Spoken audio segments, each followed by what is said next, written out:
Hello guys! Gusto niyo malaman kung nahulog ang bang iyong PhilHealth account? Download kayo ng eGov app. Then gumawa kayo ng account sa eGov app. Pagka-download nyo ng eGov app, ganyan.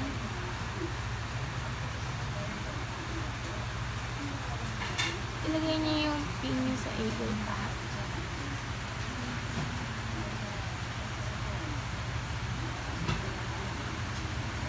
Pagkalagay nyo ng eGov app PIN, ganyan yung lalabas.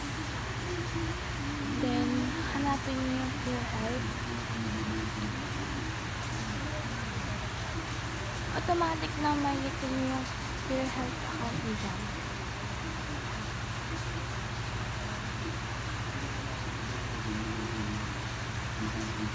Continue to my account. Scroll nyo lang guys. Pindutin nyo yung claim. Ayun o, state, attribution.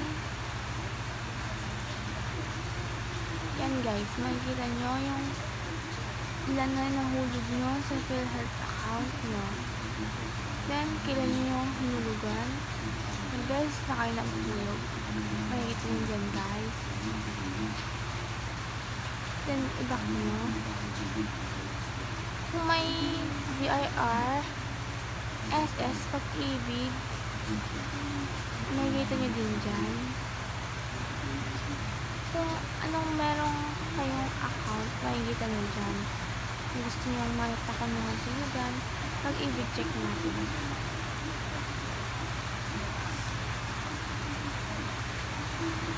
Ayan. Pwede yung savings. Yan kung nahulugan nyo siya dyan, makikita nyo naman siya dyan guys. Kung may mali kayo information na nagawa, makikita nyo naman siya dyan guys.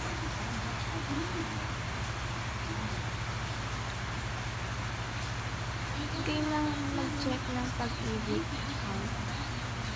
Hindi na kayo pipili sa Larayong branch.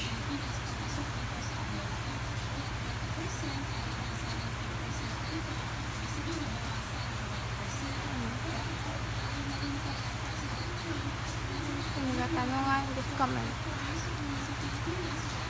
Don't follow, share, and like. Thank you for watching.